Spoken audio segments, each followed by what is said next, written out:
Good morning students. तो अब हम आज स्टार्ट करते हैं पीवाईक्यू सेक्शन जो हमारा चल रहा था बायोलॉजी का। आज पीवाईक्यू सेक्शन में हम नेक्स्ट पेपर जो हमारे 25 क्वेश्चंस आए थे पीवाईक्यू बायोलॉजी के, उनके बारे में आज डिटेल्ड स्टडी करने की कोशिश करेंगे।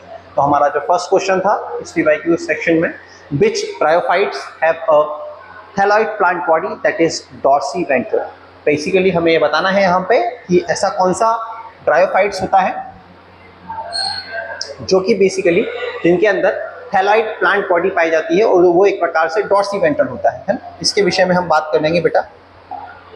तो इसका एग्जांपल आपका होगा, जो फर्स्ट क्वेश्चन है हमारा, ठीक है, इसका जो आंसर होगा आपका वो होगा बेटा लिवर बोट्स। तो लिवर बोट्स आपके उस प्रकार के ब्रायोफाइट्स होते हैं जिनका जो शरीर होता है वो पेरीअधीरीय होता है। पेरीअधीरीय से मतलब होता है टॉर्सीवेंट्रल। टॉर्सीवेंट्रल एक प्रकार का जो स्ट्रक्चर होता है वो प्लांट्स में पाया जाता है बेसिकली। तो उसका जो एग्जांपल है हमारा, वो हमारा कौन सा, इसका आंसर क्या हो जाएगा बेटा, लिवर बोट्स। ठीक है, नेक्स्ट क्वेश्चन हमारे सामने बेटा।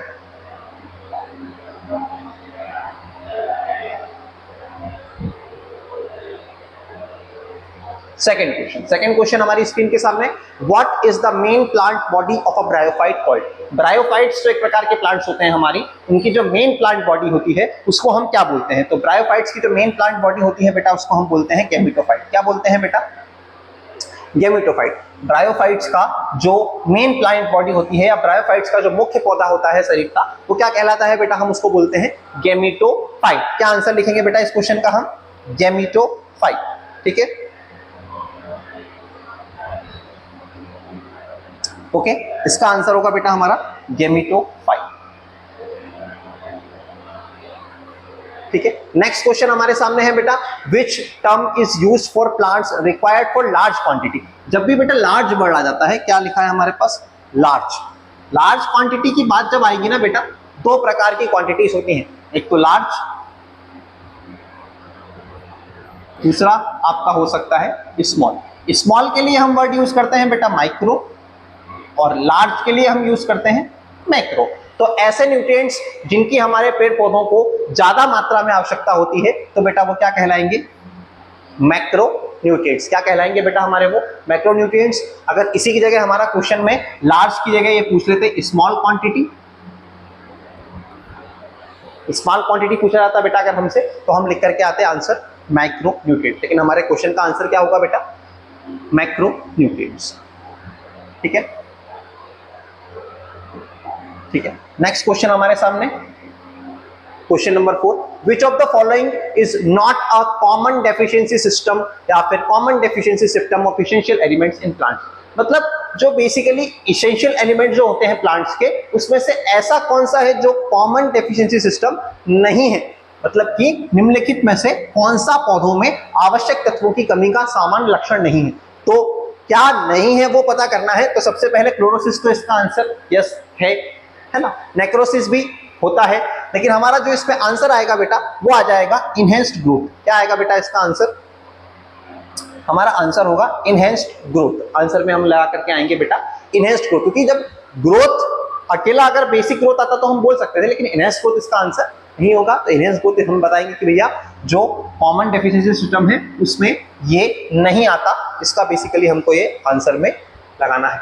ठीक है, इसके बाद नेक्स्ट क्वेश्चन हमारे सामने, how do plant absorb mineral through roots. मतलब प्लांट्स जो होते हैं हमारे, वो जो मिनरल्स होते हैं वो किसके थ्रू एब्जॉर्ब करते हैं। तो इसमें हमारा आंसर आ जाएगा बेटा through both passive and active processes. Answer number D. Osmosis, अकेला ऑस्मोसिस से नहीं करते, अकेले एक्टिव प्रोसेस से भी नहीं करते, अकेला पैसिव प्रोसेस से भी नहीं करते। हमको जो हमारे प्लांट के अंदर मिनरल्स पे जो मिनरल्स का जो एब्जॉर्बिशन होता है मिनरल्स का रूट्स के थ्रू, वो होता है बेटा बोथ पैसिव एंड एक्टिव।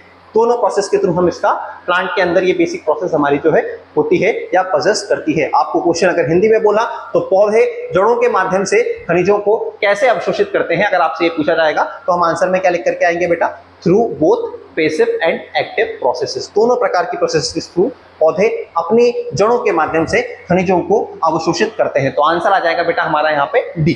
ठीक है बेटा, है ना, बी हमारा आंसर हो जाएगा। ओके, नेक्स्ट क्वेश्चन है हमारे सामने, which environment is the most suitable for the nitrogen fixation process. Nitrogen fixation process के लिए हमारा सबसे इंपॉर्टेंट जो ऑर्गेनिज्म होता है या इसेंशियल प्रोसेस होती है वो क्या होती है, वो हमको बताने की कोशिश करनी है बेटा यहाँ पे। तो इसका आंसर हो जाएगा बेटा हमारा anaerobic, answer number B. Aerobic भी इसका आंसर नहीं होगा, हाइपरऑक्सिक नहीं होगा, हाइपोक्सिस नहीं होगा, बेसिकली एनएरोबिक हमारा जो बेसिकली इस क्वेश्चन का आंसर रहेगा। किसके लिए एनवायरमेंट सुटेबल होता है? नाइट्रोजन फिक्सेस एक प्रकार की प्रोसेस होती है जो पौधों में होती है, पौधों के अंदर होती है बेसिकली एक प्रकार की प्रोसेस। उसके अंदर जो सबसे इंपॉर्टेंट वातावरण होता है, सबसे उपयुक्त वातावरण जिसको हम कह सकते हैं, वो होता है हमारा answer number B, anaerobic respiration. ठीक है बेटा, इसके बाद अगर हम आगे चलते हैं, नेक्स्ट क्वेश्चन हमारे सामने, क्वेश्चन नंबर 7। ठीक है बेटा, what is the main product of nitrogen fixation in plants. तो ऑब्वियसली भाई नाइट्रोजन फिक्सेशन में तो सबसे मेन प्रोडक्ट हमारे लिए जो होगा वो होगी हमारी अमोनिया। क्या होगा बेटा हमारा सबसे इंपॉर्टेंट जो प्रोसेस होगा या फिर हमारा जो मेन प्रोडक्ट होगा नाइट्रोजन फिक्सेशन के लिए प्लांट्स में, वो क्या कहलाएगा बेटा? उसका नाम होता है अमोनिया। क्या नाम आएगा बेटा हमारा? अमोनिया। ठीक है, तो नाइट्रोजन फिक्सेशन के लिए अगर हमसे क्वेश्चन पूछा जाए कि नाइट्रोजन फिक्सेशन में सबसे इंपॉर्टेंट चीज क्या होती है बेटा, तो उसका आंसर हमारा क्या हो जाएगा? अमोनिया। क्वेश्चन नंबर 7 का आंसर हो जाएगा हमारा सी, इसको टिक करो बेटा। नेक्स्ट क्वेश्चन हमारे सामने, through which transport system are minerals including nitrogen carried to all parts of the plant। किस परिवहन प्रणाली के द्वारा खनिज जिसमें नाइट्रोजन भी शामिल है पौधे के सभी हिस्सों तक पहुंचते हैं? तो ये हमको पता है बेटा, फ्लोएम का तो जो काम होता है, फ्लोएम बेसिकली फूड के ट्रांसपोर्टेशन में मेन भूमिका निभाती है। तो मुख्यतः हमारा जो एक स्ट्रोमेटा का अगर हम बात करें तो स्ट्रोमेटा गैस के ट्रांसपोर्टेशन में हमारे काम आती है बेटा। जाइलम हमारा इसका आंसर हो जाएगा। जाइलम के थ्रू हम नाइट्रोजन, इवन इंक्लूडिंग नाइट्रोजन और अलग अलग चीजों को भी हम इधर से उधर ट्रांसपोर्ट करने में जाइलम का यूज करते हैं। नेक्स्ट क्वेश्चन हमारे सामने जो बेटा हमारी स्क्रीन के सामने है, क्वेश्चन नंबर 9। ठीक है, क्वेश्चन नंबर 8 का जो एग्जांपल है हमारा वो आ जाएगा आंसर बेटा बी, है ना। Question number, what structure in plants facilitate gaseous exchange. इसका आंसर बेटा हमको बताना है।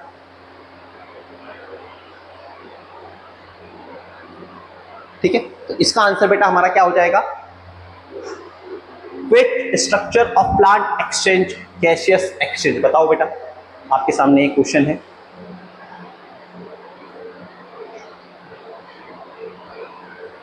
ठीक है, क्या पता है आपको? बेसिकली हमने पढ़ा है, बहुत छोटी छोटी क्लासेस से हम पढ़ते आ रहे हैं, स्ट्रोमेटा एंड लेंटिकल्स। क्या आंसर आ जाएगा बेटा इसका?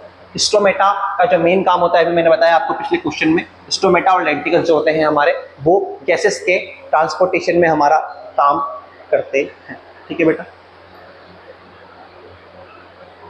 नेक्स्ट क्वेश्चन हमारे सामने जो आएगा,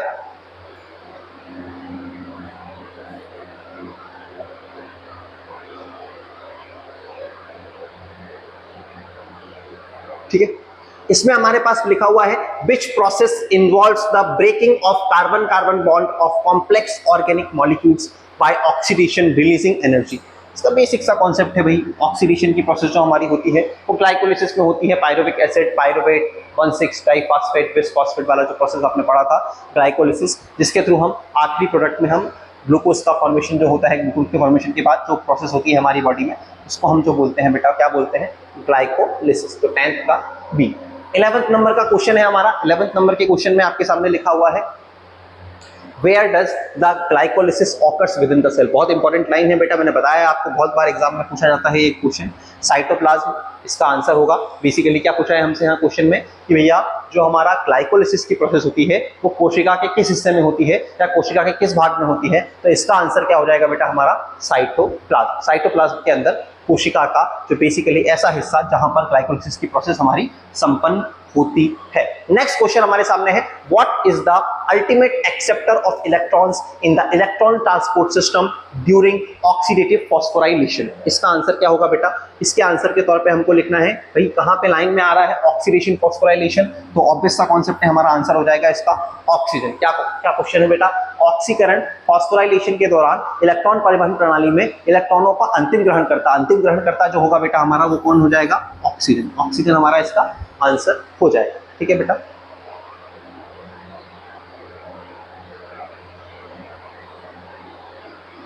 नेक्स्ट प्रोसेस हमारे सामने है Which process involves the synthesis of ATP using energy released by moving electrons through the electron transport system? कौन सी प्रक्रिया इलेक्ट्रॉन परिवहन प्रणाली के माध्यम से गति करते हुए इलेक्ट्रॉनों द्वारा मुक्त ऊर्जा का उपयोग करके एटीपी का संश्लेषण करती है? तो इसका आंसर आ जाएगा बेटा हमारा oxidative phosphorylation, D, answer number D, oxidative phosphorylation इसका हमारा आंसर हो जाएगा क्वेश्चन नंबर 13। ठीक है बेटा, इसके बाद नेक्स्ट क्वेश्चन है हमारा,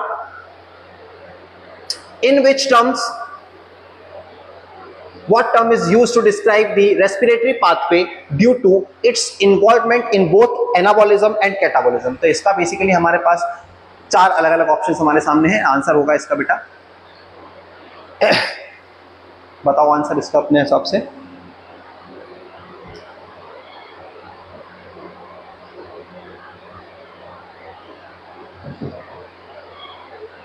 ठीक है बेटा, इसका आंसर हो जाएगा हमारा एम्फीपैलिक पाथवे। एम्फीपैलिक पाथवे के थ्रू जो बेसिकली है हमारा जो मेटाबॉलिज्म और कैटाबॉलिज्म होता है हमारे, इसके थ्रू बेटा रेस्पिरेशन के प्रोसेस के बाद जो मेटाबॉलिज्म और कैटाबॉलिज्म के थ्रू प्रोसेस होती है वो एम्फीबिक पाथवे के थ्रू होती है। क्वेश्चन नंबर 15, इसमें हमसे पूछा गया है the maturation of sperm before penetration of ovum is called, basically इसको हम बोलते हैं बेटा capacitation.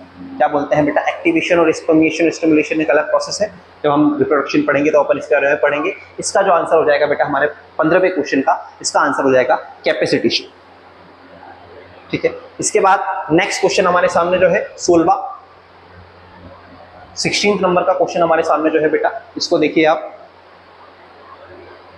Which of the following is generally oviparous? Oviparous कौन होते हैं? इसका अलग अलग प्रकार का रिप्रोडक्शन हमने पढ़ा था, उसमें हमने पढ़ा था ओविपेरस के बारे में भी हमने पढ़ा था बेसिकली। तो ओविपेरस किस प्रकार के सामान्यतः अंडे जो बेसिकली देते हैं इसमें से, तो आपने कभी बिल्ली को अंडे देते हुए नहीं देखा होगा। बिल्ली तो सीधे सीधे बच्चे पैदा करती हैं, कुत्ते भी अंडे नहीं देते, गाय भी अंडे नहीं देती, पक्षी आपको पता है घोंसला बनाते हैं, घोंसले में अपने अंडे देते हैं, बेसिक सा कॉन्सेप्ट है। अगर आप हिंदी भी पढ़ लेते, अंडज वर्ड का मतलब यहाँ पे बताया गया है, जो अंडे देते हैं ऐसे कौन होते हैं बेटा बेसिकली? तो इसका आंसर आपका क्या आएगा? बर्ड्स, है ना। 16 नंबर के क्वेश्चन का आंसर आ जाएगा आपका डी, बर्ड्स, है ना बेटा। नेक्स्ट क्वेश्चन है हमारे सामने, what is the name of male reproductive organs in flower? Stigma, anther और ओवरी। बताओ बेटा, इसमें आपको क्वेश्चन में क्या आंसर लिखना है? बहुत इजी क्वेश्चन है,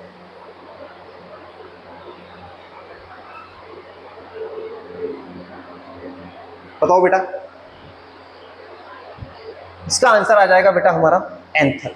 स्टिग्मा, पिस्टिल और ओवरी जो है बेसिकली वो हमारे जो है फीमेल रिप्रोडक्टिव पार्ट के अंदर आते हैं। जो एंथर है हमारा, एंथर से स्टिग्मा तक जाने की प्रोसेस को हम पॉलिनेशन बोलते हैं, हमने पढ़ा भी है ना, छोटी कक्षाओं में, 11वीं 12वीं में भी हम पढ़ेंगे और पिछली कक्षाओं में भी हम पढ़ के आए हैं। तो इसका आंसर क्या हो जाएगा बेटा हमारा? एंथर। क्वेश्चन नंबर 17 का आंसर हो जाएगा हमारा एंथर। नेक्स्ट क्वेश्चन है हमारे सामने, the process responsible for fluctuation in population density. Fluctuation जो होता है पॉपुलेशन डेंसिटी में, मतलब उतार चढ़ाव में, जब मेन जिम्मेदार प्रक्रिया होती है उसमें मिमिक्री का कोई कॉन्सेप्ट ही नहीं है, डिफरेंस भी नहीं आएगा, एज स्ट्रक्चर भी नहीं आएगा। नेटेलिटी, नेटेलिटी मतलब जन्म दर, मतलब किसी पर्टिकुलर एरिया में मतलब एक पर्टिकुलर टाइम पीरियड में जो कितने बच्चे या कितने लोगों का जन्म होता है एक पर्टिकुलर टाइम पीरियड में, 1 महीने, 2 महीने, 6 महीने, 1 साल में जो बच्चे पैदा होते हैं उसको हम बोलते हैं बेटा नेटेलिटी। तो बेसिकली इसका आंसर जो हमारा आ जाएगा, जो पॉपुलेशन डेंसिटी को अफेक्ट करते हैं उसमें से एक कारक है हमारा नेटेलिटी। अब हमारे सामने तीसरा क्वेश्चन, मतलब नेक्स्ट जो क्वेश्चन है बेटा 19 नंबर का question, in flowering plants meiosis कहां पे होता है? तो मियोसिस की जो प्रोसेस होती है बेटा वो माइक्रोस्पोर्स के अंदर होती है हमारी। मियोसिस और माइटोसिस दो प्रोसेस हमने पढ़ी थी, मियोसिस और माइटोसिस के विषय में मैंने आपको बताया था। तो ये वाली प्रोसेस होती है वो यहाँ पर है, माइक्रोस्पोर के अंदर ये प्रोसेस होती है। नेक्स्ट क्वेश्चन हमारे सामने, व्हाट इज साइटोलॉजी? साइटोलॉजी भी बेटा आप लोगों को पता है, बेसिक सा क्वेश्चन है। स्टडी ऑफ सेल्स, सेल्स की स्टडी को हम क्या बोलते हैं बेटा? साइटोलॉजी बोलते हैं। फसलों का अध्ययन, तो फिर तो वो क्रॉप एग्रीकल्चर के अंदर आ जाता है बेटा, है ना। बैक्टीरिया की अलग चीज हो गई, फ्लावर्स का भी कॉन्सेप्ट अलग हो जाता है। साइटोलॉजी बेसिकली क्या होता है? कोशिकाओं के अध्ययन को हम क्या बोलते हैं बेटा? साइटोलॉजी। ठीक है। नेक्स्ट क्वेश्चन जो हमारे सामने है, which of the following meninges of the human brain forms the thin delicate middle layer giving a web like cushion? मानव मस्तिष्क की निम्नलिखित में से कौन सी मेज पतली और नाजुक मध्य परत बनाती है जो वेव जैसे क्वेश्चन का काम करती है? तो इसका आंसर बेटा हमारा आ जाएगा, ड्यूरामीटर तो एक अलग ही चीज हो जाती है, डायामीटर भी नहीं आएगा। इसका जो आंसर आएगा हमारा वो आ जाएगा आर्केनॉइड। क्या आंसर आएगा बेटा इसका हमारा? आर्केनॉइड। ठीक है बेटा। नेक्स्ट क्वेश्चन हमारे सामने है, which part of the flower develops into a fruit? Fruits में कौन सा पार्ट जो होता है फ्लावर का वो डेवलप होता है? बताओ बेटा, ये बेसिक सा क्वेश्चन है। ओवरी जो है बेसिकली प्लांट्स का जो ओवरी वाला पार्ट होता है वो आगे जाकर के फिर फ्रूट में डेवलप होता है। ठीक है बेटा, तो ये हमारा हो गया है ना, ओवरी वाला जो पार्ट है हमारा वो प्लांट में जाकर, प्लांट का जो बेसिकली पार्ट होता है फ्लावर में जाकर के वो डेवलप होता है। Weakness in muscles, increase in the fragility of red blood cells is caused by the deficiency of this vitamin. Vitamin E basically tocopherol नाम होता है बेटा इसका। विटामिन ए की कमी से तो आपको सबको पता है नाइट ब्लाइंडनेस होती है। विटामिन सी, स्कर्वी जो होता है हमको। विटामिन डी नेचुरली जो हमको सबसे पाया जाने वाला मात्र एक विटामिन होता है, विटामिन डी जो हमको नेचुरली मिलता है सूर्य के प्रकाश से। बाकी विटामिन ई, टोकोफेरॉल, इसकी कमी से क्या हो जाती है बेटा हमको? कोशिकाओं की नाजुकता आ जाती है। कोशिकाओं की नाजुकता का मतलब होता है कि भाई आपके जो आरबीसीज हैं, जो आपकी रेड ब्लड सेल्स हैं, वो बेसिकली छोटी टूट सकती हैं और बहुत जल्दी हमको बीमारियों का सामना करना पड़ सकता है अगर हमारी बॉडी में विटामिन ई की कमी होती है, तो उस चक्कर में हम इससे जूझ सकते हैं। नेक्स्ट क्वेश्चन हमारे सामने है, the main reason for the decrease in per capita income. पैसे कम कैसे हो सकते हैं भाई? पैसे, मेरे घर में 2 लोग थे, कमाने वाला एक था, मेरे घर में 5 लोग हो गए, कमाने वाला अभी भी एक है, तो इस कारण से क्या होगा बेटा, जो पर कैपिटा इनकम है वो क्या हो गई मेरी? कम हो गई। तो ऑब्वियस सा कॉन्सेप्ट है, इंक्रीज इन जीडीपी, ये तो बेसिकली इससे तो और पैसा बढ़ेगा ना। ऑब्वियसली अगर आपके घर में जीएनपी, ग्रॉस नेशनल प्रोडक्ट अगर बढ़ जाएंगे तो पैसा तो एक तरीके से बढ़ रहा है। पैसा अगर किसी देश में, किसी पर्टिकुलर स्टेट या राज्य में पैसा बढ़ेगा तो उससे तो और ज्यादा इकोनॉमी में या पर कैपिटा इनकम का मतलब आप सभी लोगों को पता है कि मतलब पैसे कमाना। पर्टिकुलर एक देश के अंदर एक पर्टिकुलर एक ऑन एन एवरेज व्यक्ति की आय क्या है, तो उसका तो और बढ़ना चाहिए, इससे तो बेटा चीजें बढ़ेंगी, है ना। तो ड्यू टू पॉपुलेशन एक्सपोजर, क्योंकि इंक्रीज इन पॉपुलेशन से ज्यादा होता है पॉपुलेशन एक्सपोजर। बहुत ज्यादा मात्रा में अगर पॉपुलेशन बढ़ जाती है तो वो रीजन होता है मेनली किसका बेटा? पर कैपिटा इनकम, या फिर उस देश की प्रति व्यक्ति आय में दर में जो कमी आ सकती है उसका मेन रीजन क्या हो जाएगा बेटा हमारा? Due to population exposure. Last question हमारे सामने, ठीक है। Last question, in some plants anther and stigma mature at the same time इस कंडीशन। पढ़ाया था बेटा आपको मैंने एक बार अभी और इससे पहले भी, बहुत इंपॉर्टेंट क्वेश्चन था ये आपकी क्लास के लिए। होमोगेमी पढ़ाया था लास्ट क्लास, इस लास्ट वाला जो हमारा लेक्चर था उसमें भी हमने पढ़ा था कि भैया होमो मतलब दोनों चीजें जब एक साथ एक ही टाइम पीरियड पे दोनों मैच्योर होना स्टार्ट कर देती हैं, मेल एज वेल फीमेल वाला जो पार्ट होता है वो एक साथ ही जब किसी भी प्लांट के अंदर या किसी भी फ्लावर के अंदर एक साथ डेवलप होना स्टार्ट करता है, तो उस क्वेश्चन को हम क्या बोलते हैं, या फिर उस स्पेसिफिक टर्म पीरियड को हम किससे डिसाइड करते हैं या क्या बोलते हैं बेटा? तो इसका आंसर हो जाएगा हमारा होमोगेमी। तो ये हमारे आज की क्लास के 25 क्वेश्चन जो थे वो कंप्लीट हो जाते हैं। इन 25 क्वेश्चंस को आप एक बार पढ़ के देखिएगा। इसमें किसी प्रकार की जो समस्या हो, अगर कुछ भी टॉपिक में समस्या होगी आप उसको बताइएगा तो हम उसको रिजॉल्व करने की पूरी कोशिश करेंगे। मेनली यही है बेटा, पीवाईक्यूज करना बहुत इंपॉर्टेंट है। पीवाईक्यूज अगर आप करेंगे तो उससे आपको पता चलता है कि आपका क्या लेवल है, कौन सी चीजें आपने पढ़ी हैं, कौन सी चीजें कब कब परीक्षा में पूछी जाती हैं और कौन से टॉपिक्स हैं जिनको आपको प्रिपेयर करने की जरूरत अभी भी है। तो इसके साथ हम आज का लेक्चर खत्म करते हैं। जय हिंद, जय भारत।